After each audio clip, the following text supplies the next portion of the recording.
Okay, so now I want to go over uh, the reward for becoming clean and the power that the universe and God have together as one force to do miracles and to change the world uh, through holiness internally and externally. And I'm seeing now that the cleaner the inside of the body is of God, the better the people inside of him feel. And that's important. That's big. The better the weather is. Because everything that you see on the outside of your host and through your eyes is what's inside of God's body. So, uh, you know, if God has a lot of fish oil and turmeric inside of him, and he's cleaned out uh, a good portion of his body with lemon juice, then he's gonna feel better and look better. And if he's cleaned out a lot of the junk out of his body, and him and Jesus says, and the universal God has cleaned out the junk out of his body and renewed him, then the people inside of him are gonna look great, probably look better than him, and they're gonna feel great, and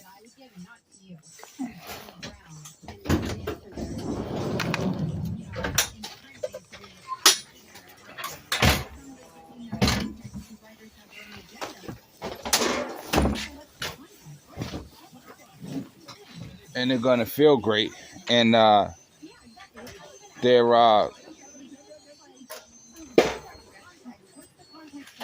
the sun is gonna shine better. The it's gonna be warmer.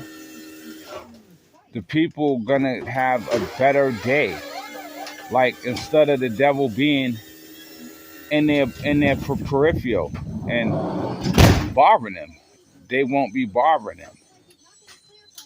Okay, they'll be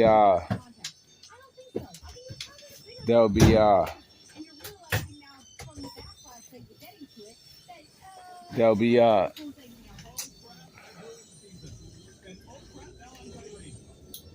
he won't be there, because see, God has washed his body clean. So now the world and the earth is clean of the dream. See, if God smokes, then he may be putting a dream on the earth that could be, which is causing the people inside him to see some bad things to happen. Uh, but if he doesn't smoke and drink, then uh, the people who were having problems, like I was at the court, and one of my daughters came in right next to me, and I could feel the the uh, the restlessness of her, and the satisfaction that she had a place to go to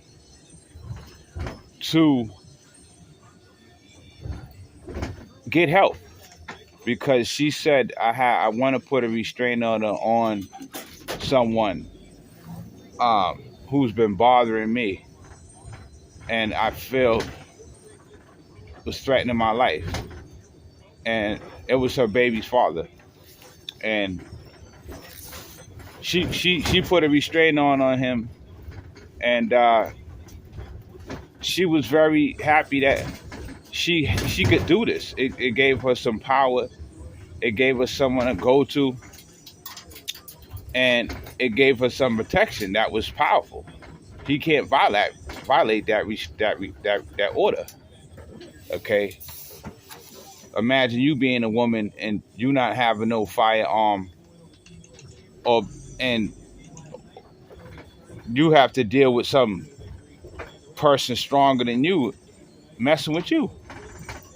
I mean, this is crazy. So a man putting a woman in fear, and where she feels like she needs to go to the police is absolutely unheard of in the true God's uh, psyche and in his peripheral, because it doesn't happen, and it's not supposed to happen. So I'm asking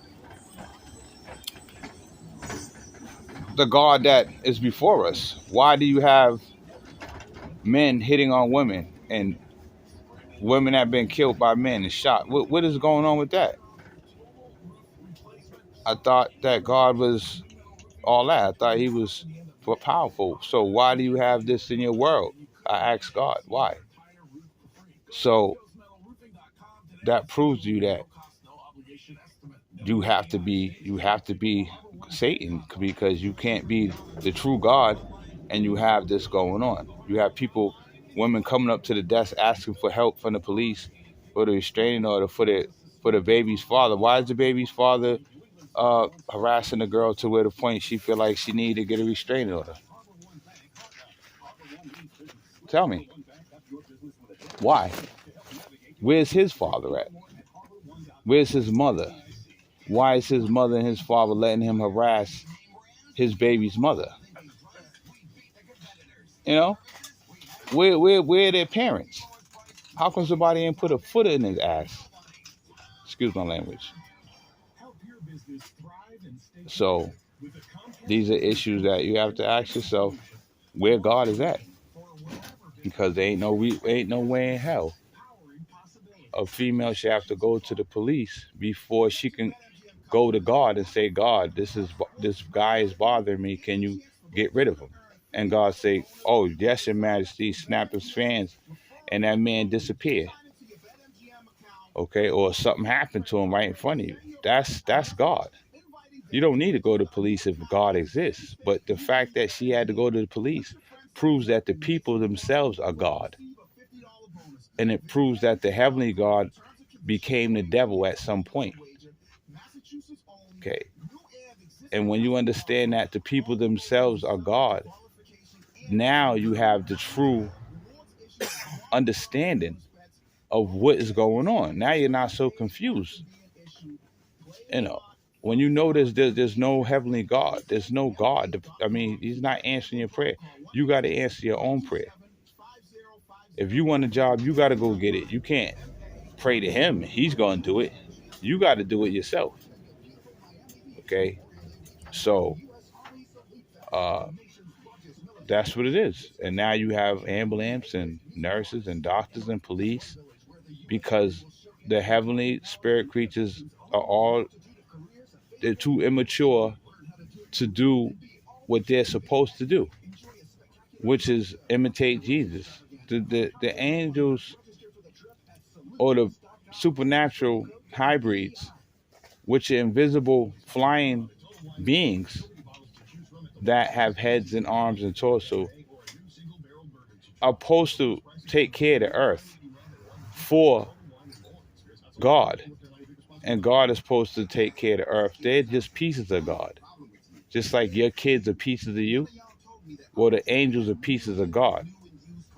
So now you have a sick God and a sick babies of God, invisible, messing with the earth and killing the people, jumping inside of people and becoming the people, and giving them the strength and the audacity to pick up a weapon and hit another human being, which it has to stop. It has to stop at some point. All around the world, it got to stop. Can't go on forever. Because initially, a human is not even supposed to have the audacity to hit another person. They're supposed to be controlled to where God doesn't let them lose their temper. They're supposed to be scared to pick up a weapon and swing it at somebody. So if you have humans doing this, that proves to you that God is out of control, The heavens is out of control. The origin is out of control. And the earth is out of control. And the people are out of control. And there's nobody, I mean, who's going to do something about it? Jesus tried to do something about it. Jesus tried to do something about it. He came and resurrected the dead and healed the sick and did all these miracles.